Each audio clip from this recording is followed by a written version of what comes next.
Welcome to Silent Screams. Tonight, we dive into a nightmare like no other. A tale that will send shivers down your spine, one that you will struggle to shake from your mind long after it's over. This is a story of a place forgotten by time, a place where the living and the dead cross paths, an abandoned psychiatric ward, a chilling relic of the past. But this is not just any abandoned hospital. It is a place where strange things happen, where whispers fill the air and figures emerge from shadows that should never exist. There are some stories, some places, where the line between the real and the supernatural blurs beyond recognition, where the echoes of the past refuse to stay quiet. And no matter how much you try to escape, they follow you. It was 2 a.m. when I pulled up to the old psych ward. The building loomed in the distance, its silhouette shrouded in mist. The kind of mist that clings to the skin, like a whisper from the past that you can't quite place. My headlights cut through the fog, illuminating the cracked pavement and the rusted gate that seemed to groan in the wind. There were no cars, no signs of life, just an eerie silence that felt unnatural, like the place was waiting for something to happen. I had heard the stories, of course.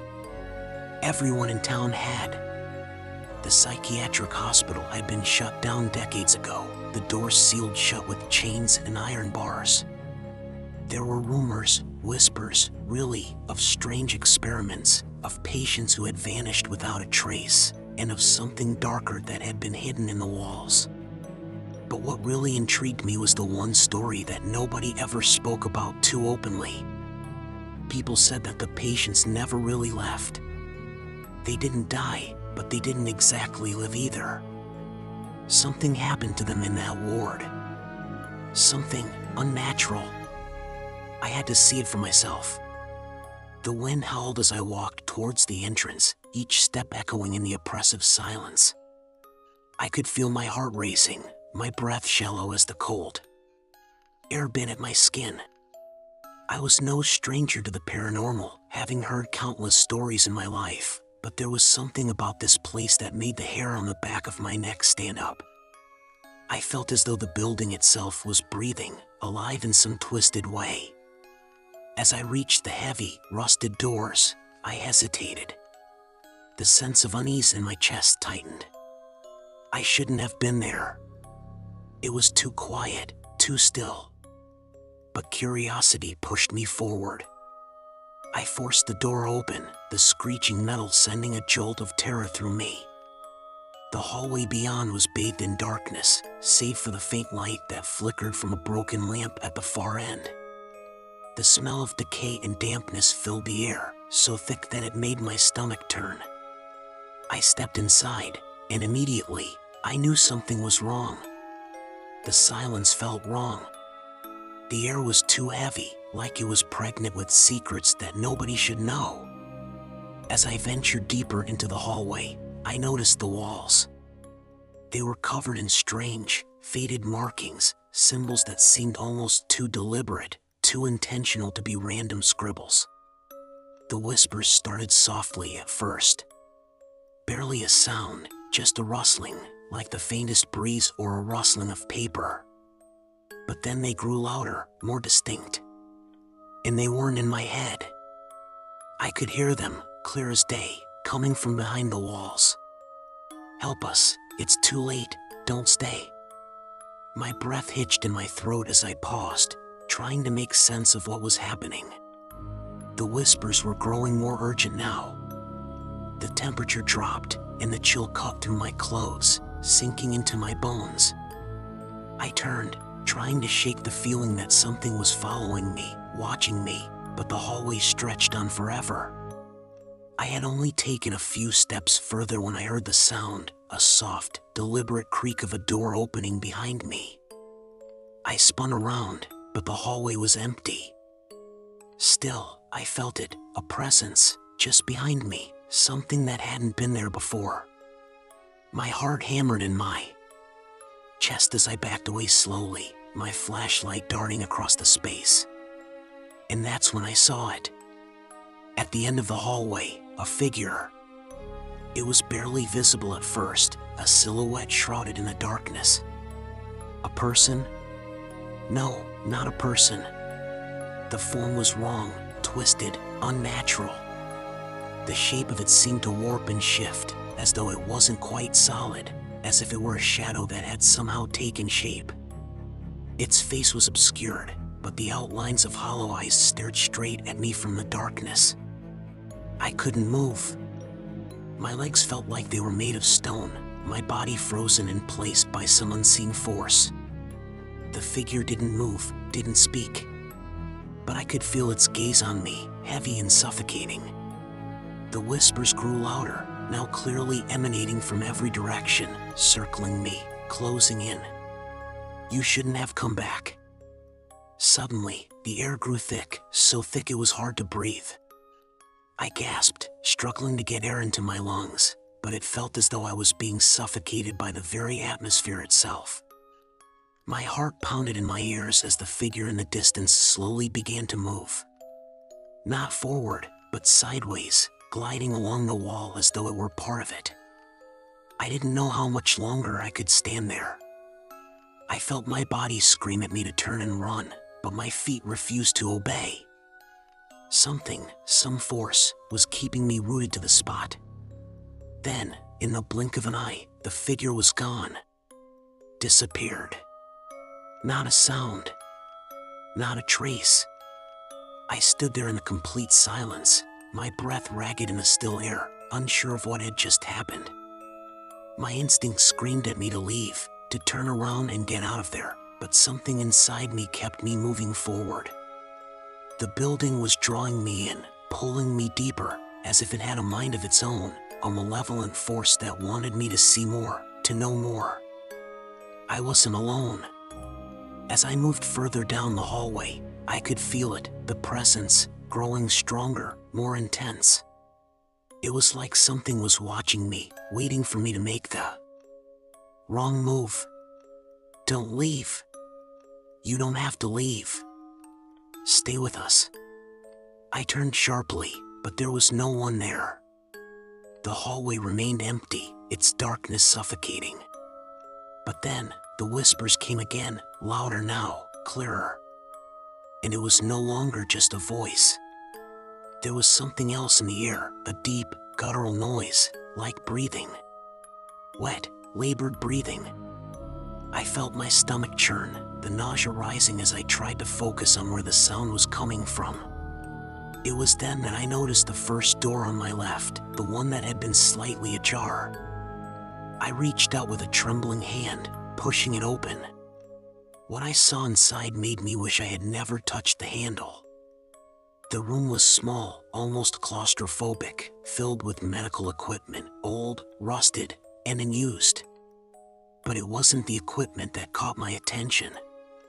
It was the walls, the floors, the blood. It was all over the floor. The blood was smeared across the walls, the floors, dripping from the ceiling. It didn't look like something that had happened long ago. It looked fresh, too fresh. And the smell, it wasn't just blood.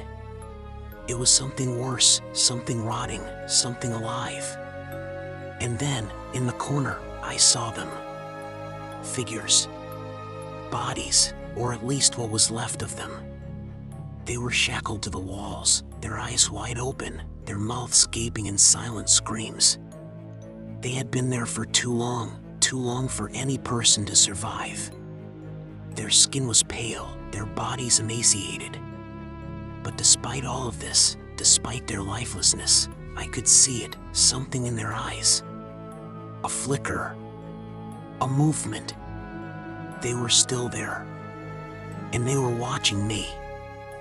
I could feel the weight of their hollow eyes on me. The silence in the room was suffocating, and the only sound was the faint drip of something wet hitting the floor. I stood frozen, unable to tear my gaze away from the bodies. The figures, if they could even be called that, hung lifeless, their bodies twitching ever so slightly in the dim light. But the worst part wasn't their appearance, horrifying as it was. It was the fact that they were watching. I took a slow step back, my legs shaky, my breath coming out in shallow gasps. The stench of decay was overwhelming. Every movement I made felt like an intrusion, like something unseen was waiting for me to slip, to make a mistake. I could feel the eyes of the figures bore into me, pressing into my skin. The air in the room grew colder, and the room itself seemed to grow darker, the shadows stretching unnaturally long. Suddenly, one of the bodies shifted. It was the woman on the far right. Her head moved first, jerking unnaturally to the side, followed by a slow creak as her body shifted in its chains. A sound like nails scraping against the floor filled the room. I stifled a scream, my heart leaping into my throat. She shouldn't have been able to move. Her body was emaciated, her skin clinging to her bones like a ghostly shell. Yet, somehow, she was moving. The whispering began again, this time louder, more insistent. It wasn't just the voices I had heard before, but a chorus of whispers, overlapping each other in frantic tones. The woman's head snapped toward me, her eyes wide open but empty, no life, just the hollow gaze of something dead. "Stay with us." The words came from her, but her lips didn't move. The voice came from everywhere and nowhere at once. I stumbled backward, my hand reaching for the doorframe, my mind screaming at me to leave, to run. But I couldn't. My body refused to obey. Every instinct I had told me to turn around, to get out of that room and never look back. But I was paralyzed, rooted to the spot by something I couldn't understand. The woman's eyes never left me. She began to sway, her body creaking in time with the strange rhythm of the whispers that filled the air.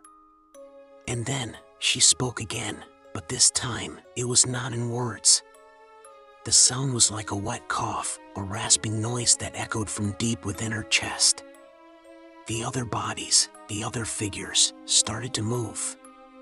Not all at once, but one by one, they began to stir. Their bodies rattled in their chains, their limbs jerking in unnatural ways. The air around me thickened, pressing in, as though the walls themselves were closing in on me.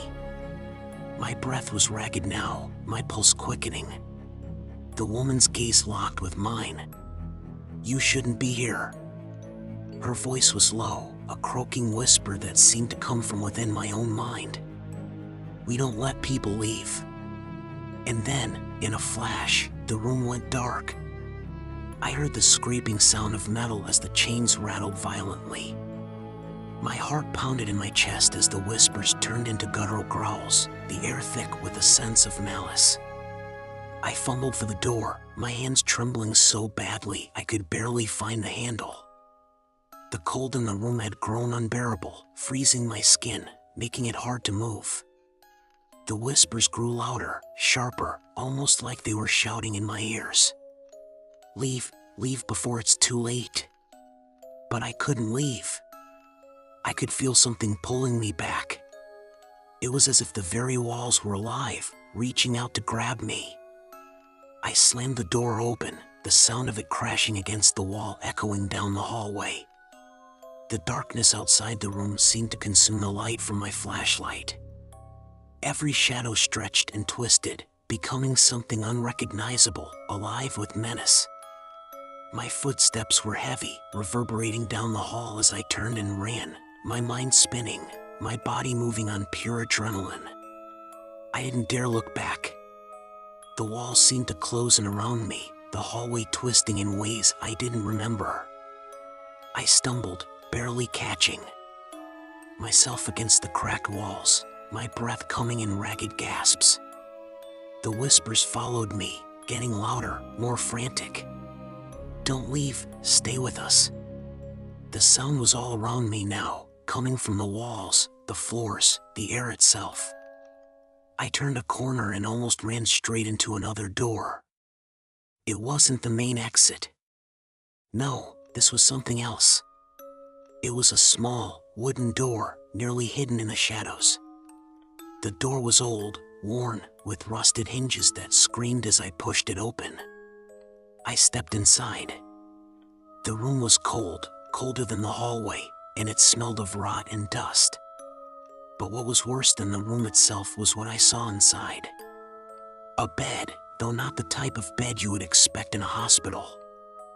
This bed was stained with something dark, something thick and sticky that glistened in the faint light. The walls were lined with strange symbols, carved into the wood and stone. There was something strange about the bed, something about it that didn't make sense. It felt wrong, like it had been designed to hold something, or someone, against their will. I stepped further into the room, my eyes scanning the space. The whispers had stopped, but I could feel something shift in the air, something waiting for me to make my move. That's when I saw it, the chair. At first, I thought it was empty, just an old, dilapidated piece of furniture. But as I looked closer, I saw the faint outline of something, or someone, sitting in the chair. At first, the figure was still, motionless. But then, a slight movement. A hand that slowly, methodically, rose from the armrest. I froze.